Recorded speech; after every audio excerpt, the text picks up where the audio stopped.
Yeah, I was out front. I was out going to do my match or two, whatever it was, when that all went down. It was embarrassing. I don't give a shit who's right and who's wrong. It's not the place or the time to do that. He was an idiot. Those words did not come from a jealous rival. They did not come from a bitter opponent or a disgruntled former colleague. They came from Jim Ross. Good old JR, the legendary voice of professional wrestling, the man whose calls turned matches into moments, the man who made you feel every near fall, every title change, every jaw-dropping swerve in that ring. Jim Ross was the sound of an entire era. He was the most recognized voice the sport had ever produced. When JR spoke, you believed every word, but behind that voice was a second man, a colder one, a man with real power and a long memory. If this story is hitting right so far, go ahead and give hype to the video using the hype feature. It genuinely helps more people discover stories like this one. Jim Ross was not just a commentator. He was the executive vice president of talent relations for WWE. He hired legends. He fired them too. He held careers in his hands and used that power with cold, clinical precision. He was the gatekeeper of the most profitable wrestling company on the planet, and gatekeepers make enemies. Every single door they close creates someone on the other side who will not forget it. And JR closed a lot of doors over the years. The best place to start understanding exactly how JR thinks about talent is not the past. It is recent history, because just a few years ago, the whole wrestling world got a sharp reminder of who Jim Ross is when he has already made up his mind about someone. AEW, a backstage brawl. CM Punk and Jack Perry got into a physical confrontation at an AEW event. No cameras were rolling, but the fallout was everywhere you looked. Kinner and Jim Ross, who was working as a commentator for AEW at the time, came out publicly with a clean, sharp verdict. Punk's ego and bravado, he said, were destabilizing the entire promotion. This incident became known as Brawl Out, and for JR, it was not a shock. It was confirmation. Confirmation of something he had suspected about CM Punk for years, that a performer carrying that much individual defiance always arrives at the same destination: chaos, destruction, and a locker room in pieces behind them. That is who Jim Ross is. He admires talent. He can speak warmly about someone for years, praise them in interviews, defend them publicly. But the moment a performer threatens the stability of the machine, JR turns. He turns fast. And the judgment that follows is not something he softens for anyone. Now let us go back to when JR had real executive power. The years he spent as EVP, the gatekeeper of the locker room, the man herding chickens, which is exactly how JR himself described the job. Managing over 100 alpha personalities every single week. Every single one of them wanted to be at the top of the card. Every single one of them had an ego large enough to fill an arena. And JR had to keep the whole machine functioning without a single week off. He took over the role from J.J. Dillon. Vince McMahon wanted a more modern, communication-heavy style of talent management for a changing industry. JR seemed like the perfect man for it. He was respected throughout the locker room, deeply knowledgeable about the business, and connected to wrestling at every level. But JR's roots came from the Mid-South territory,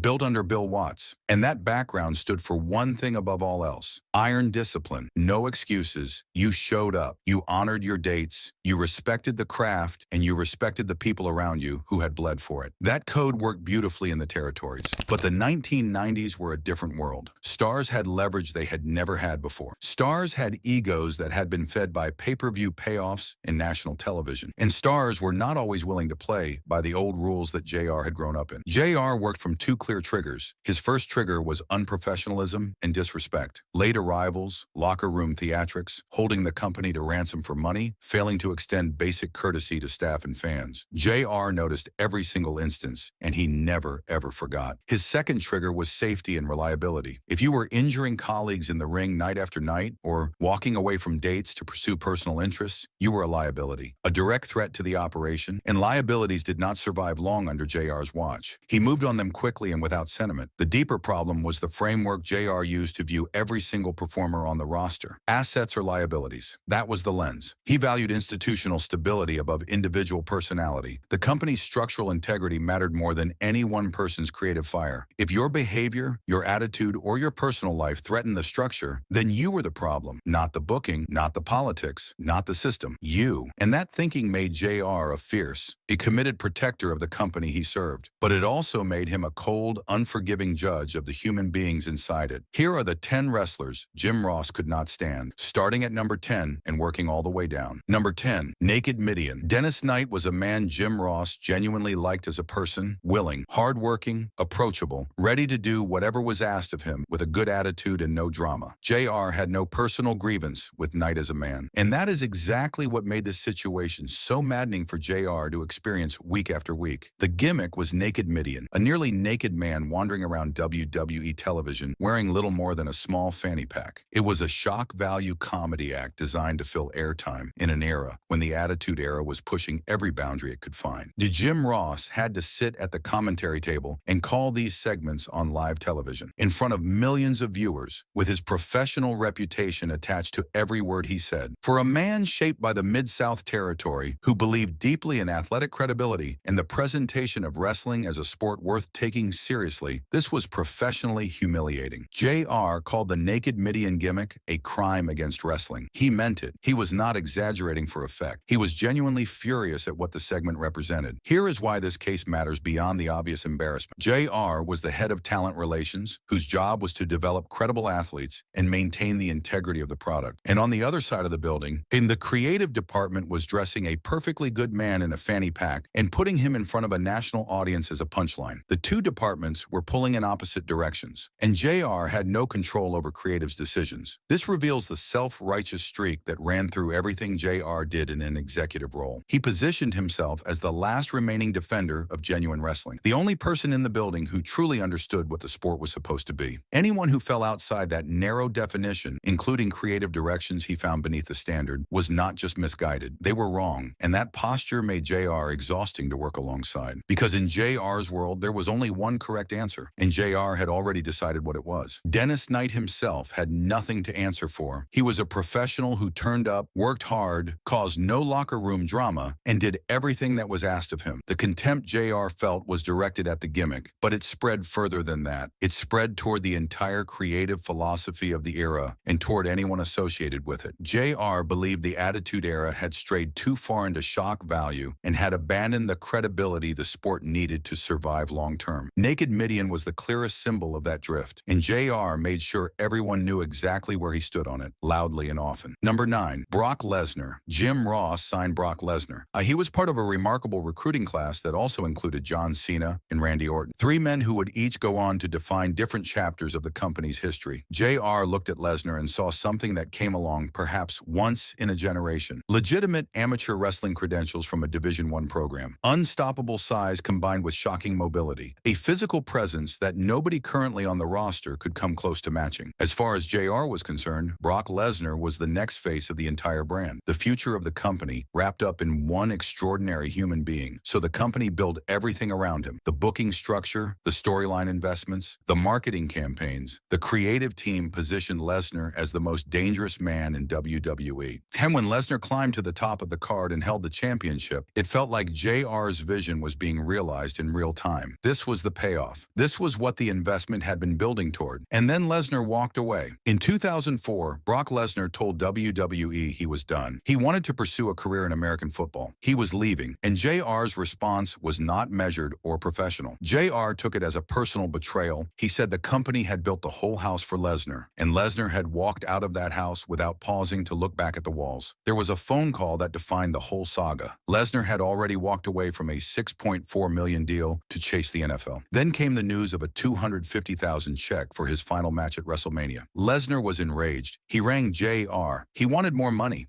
He felt he was owed more. And JR, on the other end of the line from a man who was genuinely physically intimidating under any circumstances, had to deliver the answer firmly and with no room for negotiation. There was nothing more coming. Lesnar hung up the phone without another word. JR's reaction tells you everything. He was not just disappointed. He was personally offended in a way that went beyond professional disappointment. Lesnar had made a choice about his own life and his own future. But JR processed that choice as a betrayal of their relationship, as a rejection of everything the company had done, as an act of institutional disloyalty. That framing, that a performer owes the company loyalty in direct proportion to its investment in them, became a core part of how JR influenced policy after Lesnar left. Tanti, nobody is bigger than the brand. JR helped push that message into the culture of WWE management, and it shaped how performers were handled for years afterward. What is important to understand is that Brock Lesnar was a grown man making a decision about his own career and his own future. He was young. He had athletic options that very few people in the world ever get to consider. Choosing to explore them was not treachery, but JR could not frame it that way. Once you were in JR's world, you were expected to stay in JR's world. Leaving was not an option that deserved respect. It was a betrayal that deserved to be remembered, and JR remembered it for a long time. Number 8. Vader. In WCW and in Japan, Leon White, Vader, was one of the most genuinely terrifying performers Jim Ross had ever encountered. A massive man who moved with speed and precision that defied his size. A legitimate monster who could deliver technically impressive matches with almost any opponent placed in front of him. JR sat at ringside and called some of Vader's defining matches, and the admiration he felt was real. The respect was personal as well as professional. What JR could not reconcile himself to was what Vader became inside WWE. He arrived visibly out of shape. The intimidating aura that had made him a global attraction was gone. The confidence had evaporated. And then the moment arrived that JR could never move past. On live television, Vader cut a promo in which he referred to himself as a fat piece of cerebrate. He said it himself, out loud, on air, to the audience who had come to believe in him as a force of nature. For JR, no, that was the end of the conversation. He called it character suicide, and from a professional standpoint, he was not entirely wrong. When a monster publicly devalues his own physical presence, the audience stops fearing him. The entire mythology collapses, and once that collapse happens, it is almost impossible to rebuild. JR's frustration with Vader came from genuine sadness, as much as professional anger. He had called the peak. He knew exactly what Vader was capable of at his best. He had been in the building for the great matches, and now he was watching a once extraordinary performer seemingly refuse to fight for his own value. But the way JR expressed that frustration matters. He expressed it with contempt, harsh public judgment, disappointment that solidified into disdain.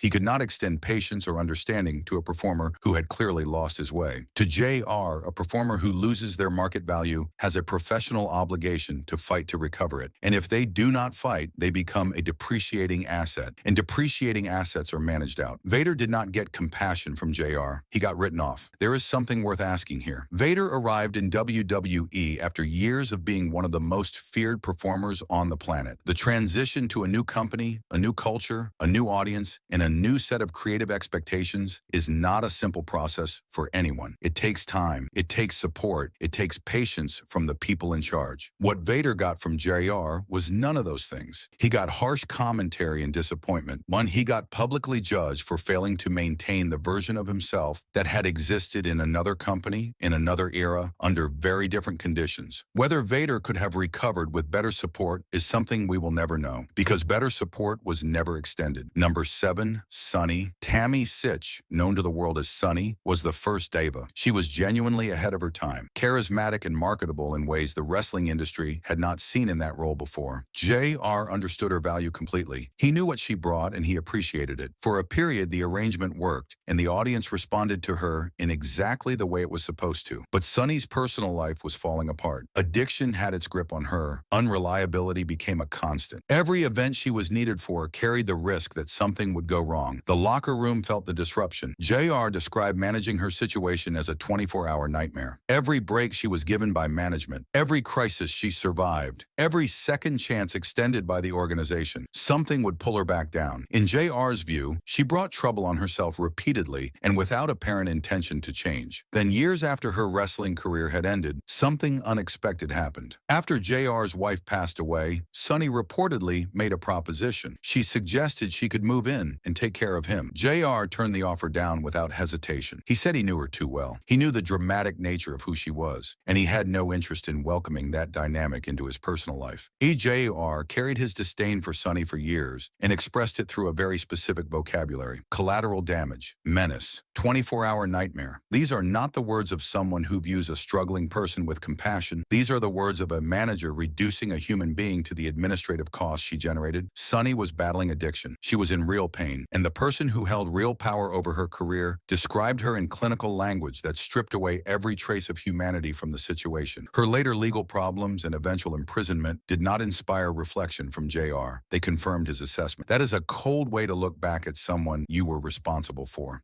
The offer she made to JR after his wife's death, and the way JR retold that story publicly, reveals something about the dynamic between them that is uncomfortable to examine. JR used it as further evidence of her dramatic nature, further confirmation of his original verdict. But Sunny was a person in pain who had clearly never fully found her footing after wrestling. Using her lowest moments as punctuation for a story about your own sound judgment is not a neutral act. It is the act of a man who never stopped seeing her as a problem to be managed rather than a person who deserved care. Number 6. CM Punk. Jim Ross was one of the earliest and most vocal supporters of CM Punk inside WWE. He pushed for Punk to be signed when there were still question marks about whether Punk fitted the company's model. He defended the signing publicly. He praised Punk's independent spirit, his willingness to speak his mind, his rejection of the status-obsessed lifestyle that consumed many of his peers. JR held Punk up as an example of what more wrestlers should aspire to be. Then everything reversed. By the time Punk walked away from WWE in 2014, JR had turned completely. He described Punk as miserable, as someone who brought toxic energy into every room and poisoned the atmosphere around him. Too smart for his own good, constantly challenging management on creative decisions and administrative calls, unable or unwilling to find any form of contentment within the system that was paying him. The 2014 walkout was for JR a failure of professional communication.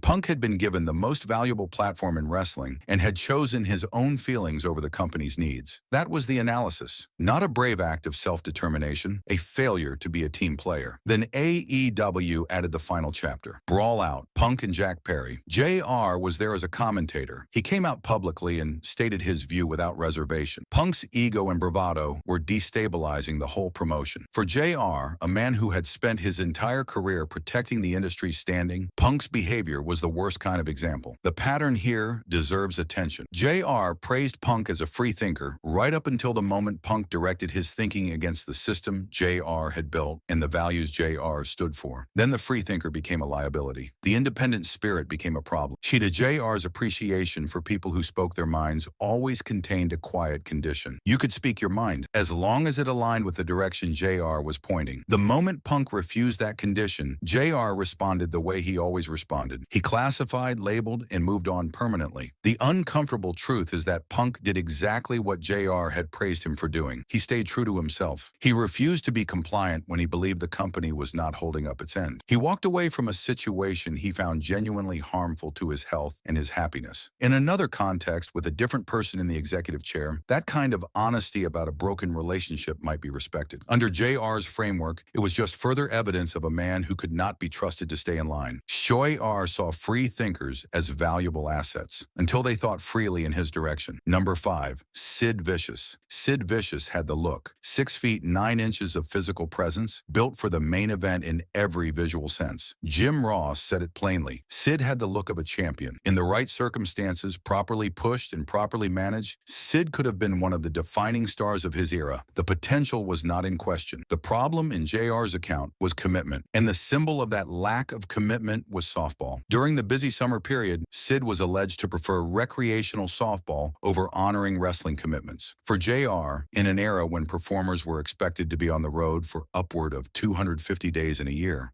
the idea of a main event performer choosing a casual sport over his professional obligations was almost incomprehensible. It was not just a scheduling issue. It felt like a slap aimed at every territory-born worker who had sacrificed years of their personal life for the business. JR's verdict was direct. You cannot build a company around a performer who does not want to be there. Sid saw it differently. He maintained that he only played during legitimate time off or during active contract disputes, never while he was under professional obligation. He felt the softball narrative was being used as a convenient tool against him, but JR had already arrived at his reading of the situation and was not looking to revisit it. Sid was a wild card, a logistical unpredictability, someone whose genuine commitment to the job was always open to question. And in a role where JR was responsible for keeping over 100 performers organized and accounted for, unpredictability was its own category of problem. The demand for total dedication that JR brought to every relationship with talent is worth examining carefully. In his territory-born worldview, wanting time away from wrestling was not just a personal preference. It bordered on professional betrayal. If you wanted a life outside the ring, if you had other interests or other needs, that desire itself was suspicious. When the person holding that standard is also the person who controls your career, that is not professionalism. That is control dressed in professional clothing. Sid was not the only performer of his era who had interests outside wrestling. Many of them did, but most of them knew better than to let those interests become visible to the man in the office. Sid's openness about it, or simply the fact that it became known, made him a target in JR's narrative. The softball story followed Sid for the rest of his career, repeated in interviews and podcasts, used as a shorthand for a performer who did not love the business enough. JR owned that narrative, and Sid could never fully escape it. That kind of lasting professional damage, built on what may have been a misunderstanding, is one of the quieter costs of JR's style of management. Number 4. Ahmed Johnson. Ahmed Johnson possessed everything that should have turned JR into his most enthusiastic backer. Remarkable physical size, genuine ring intensity, a presence that turned heads the moment he appeared. And Ross committed to him early and backed that commitment with action. Intercontinental Championship, a scheduled world title match against Shawn Michaels. Major televised investment. JR believed in Ahmed Johnson, and he bet on him publicly. The return on that bet never materialized because Johnson could not stop injuring people. He worked stiff. Night after night, colleagues were taking real damage from matches with Johnson. Ron Simmons, working as Farouk at the time, came away with a lacerated liver from a collision in the ring. The locker room responded the way it always responded to a performer who repeatedly hurt people. It delivered a receipt. Ahmed found himself on the receiving end of a very direct message from the men he worked alongside. Johnson also suffered genuine health problems of his own. His kidney failure pulled him from a scheduled SummerSlam main event. The push Jr. had invested in him disintegrated overnight. And when creative needed Johnson to perform on the microphone, those around him described his interview work as the worst they had encountered from anyone on the roster. JR's reaction to all of this was not patience or a willingness to find another approach. It was the reaction of a man who had made a public investment and watched it produce nothing. Johnson became not just a disappointment, but a symbol, a cautionary example. And JR used that example as intellectual justification for a deliberate shift in how WWE recruited future talent. Stop chasing body guys. Start pursuing collegiate athletes with legitimate technical foundations. And Ahmed Johnson's inability to protect his colleagues became the argument for restructuring the entire recruiting model. His failures did not generate support. They generated policy. This is worth examining with some care. Ahmed Johnson was not a bad person. He was a performer who had gaps in his training, who worked in a style that was not safe enough for the environment he was placed in, and who needed coaching he may never have properly received. In a different management culture, with better technical development available to him, the story might have read very differently. But JR did not have the patience for that story. He had invested. The investment had failed. The lesson he drew was not about how to develop performers more effectively. It was about how to stop signing performers who might fail the same way. Number 3, Shane Douglas. The conflict between Jim Ross and Shane Douglas ran longer and cut deeper than almost any other friction from this era, and it ran in both directions. Douglas knew JR was against him. He said so publicly, and JR made no real attempt to hide his view that Douglas was a performer who had spent an entire career drowning in a chip on his shoulder that weighed more than his actual talent. It began in 1994. Douglas threw down the NWA World Heavyweight Championship on camera during a promo that publicly repudiated the institution and its history. For figures like JR, who had been formed by deep reverence for the lineage and the traditions of the business, this was not provocative entertainment. It was genuine disrespect, an attack on something JR believed deserved protection. In 1995,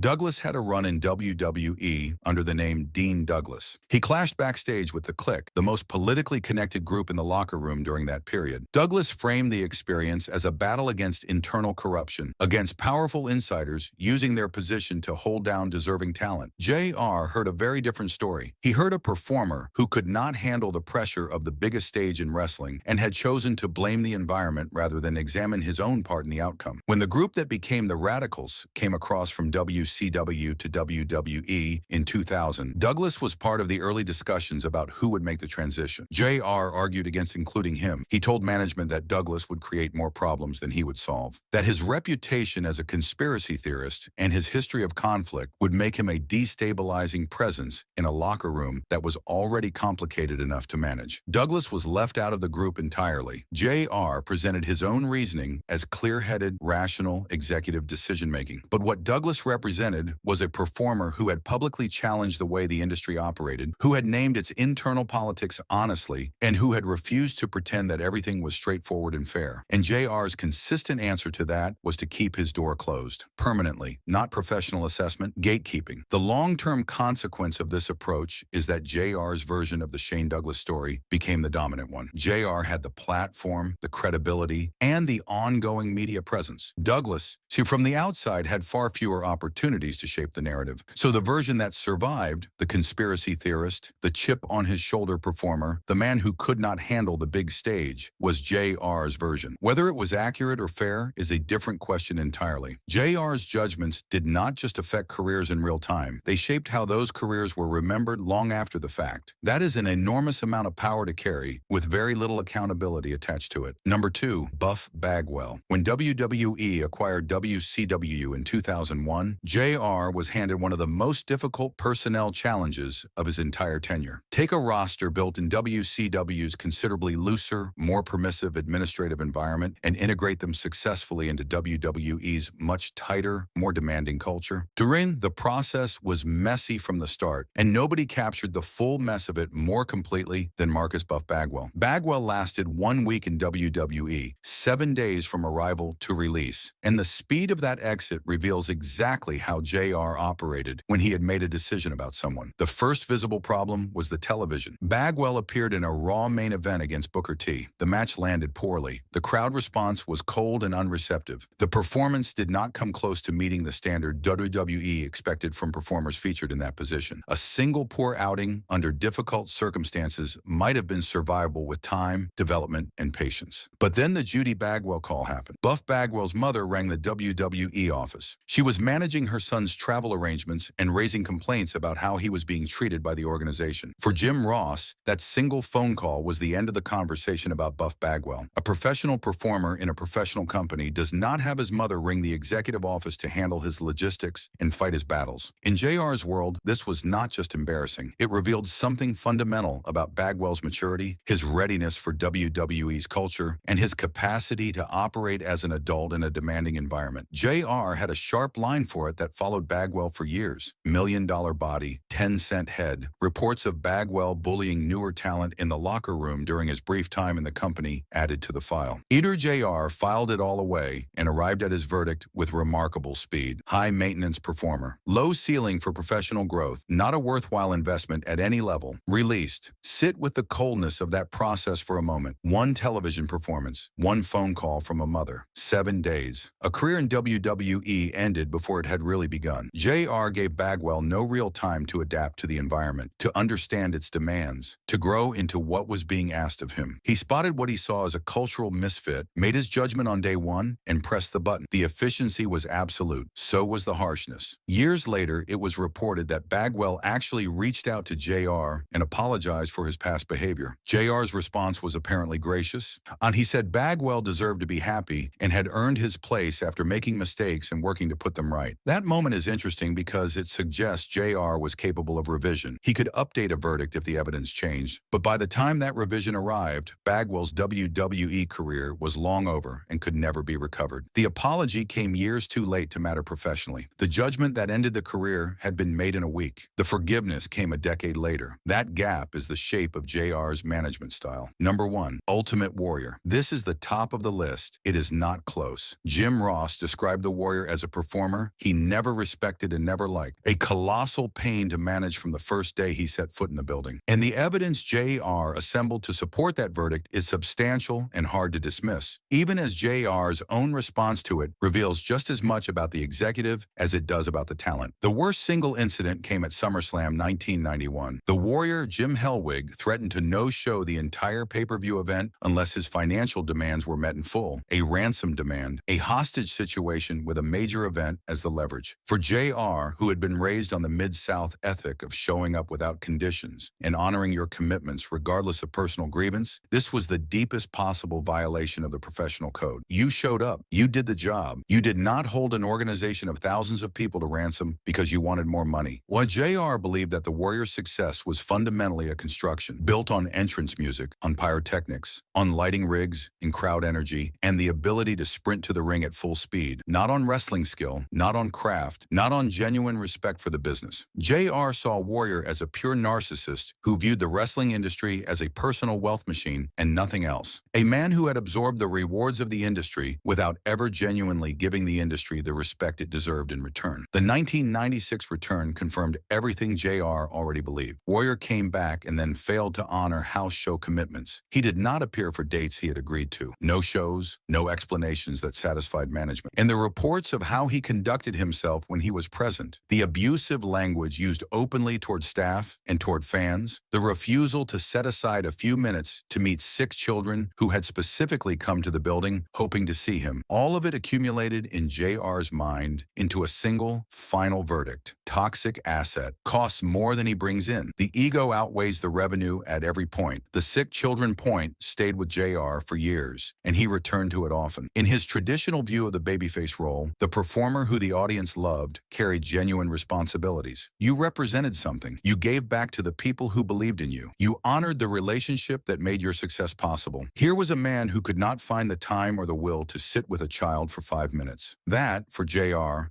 was not a scheduling problem or a personal quirk. It was a moral failure that exposed everything he had always suspected about what the Warrior actually was underneath the performance. Ross built a long-term administrative argument out of the Warrior experience. He used it as the cornerstone of a shift away from manufactured charisma and toward homegrown talent. Find athletes who could be developed inside the company's culture from day one. Socialize them into the company's values before they developed enough leverage to resist. Never again let a performer get to the point where they believed they were bigger than the institution. On the surface, that argument has logic, but look at what it built over the years. A tighter system, decreasing tolerance for unusual personalities, a shrinking space for performers who did not conform to the approved mold. The Warriors' chaos gave JR the evidence he needed to design a more controlled world, and that world kept tightening with every passing year. The irony is that the Ultimate Warrior was, by almost any measure, one of the most overperformers in the history of the business. The audience responded to him in ways that could not be manufactured or engineered from a management office. JR knew that. He acknowledged the drawing power. He could not deny it, but he used the difficulty of managing that drawing power as justification for building a system that would prevent anyone like the Warrior from ever having that kind of leverage again. The audience loved the chaos. JR spent years building a company designed to eliminate it. The fans got a more stable product, but they also got a more predictable one. And the trade-off between those two things is something wrestling has been living with ever since. Now pull back from all 10 cases and look at them together. Naked Midian, Brock Lesnar, Vader, Sonny, CM Punk, Sid Vicious, Ahmed Johnson, Shane Douglas, Buff Bagwell, Ultimate Warrior. 10 different people, 10 different situations. One consistent thread connecting every single one. Jim Ross looked at each of them, formed a verdict, and very rarely revisited it. The judgment once made became permanent, and permanent judgments, handed down by a single powerful executive, are a very specific kind of weight for a performer to carry through the rest of a career they can never fully recover. The problem arrives when that much decision-making power concentrates in one person. JR admitted it himself. He said he believed he had accumulated too much power during his time in talent relations. When accountability concentrates in a single point, resentment concentrates there too. Every performer denied a callback, every career cut short before its time, every door that closed on someone who believed they deserved a chance. All of those moments traced back to one man's standards and one man's judgments. And the 10 wrestlers on this list were not all blameless men and women. Several caused genuine damage. Several were dangerous or unreliable or self-destructive in ways that no executive could be reasonably expected to simply absorb without response. But the manner in which JR handled them, the permanent verdicts, the clinical labels, the dismissals dressed up as professional management, says as much about the gatekeeper as it does about the people who stood at the gate and found it shut. Jim Ross was the voice of wrestling, the legendary broadcaster, the man who made the sport feel like it mattered. But as the man who held the keys to careers, he was something considerably more complicated than a voice. He was the kind of leader who protects the institution above everything else, even when the price of that protection is measured not in ratings or revenue, but in the people he was supposed to be looking after. 10 wrestlers, 10 verdicts, one relentless gatekeeper who never stopped guarding the gate.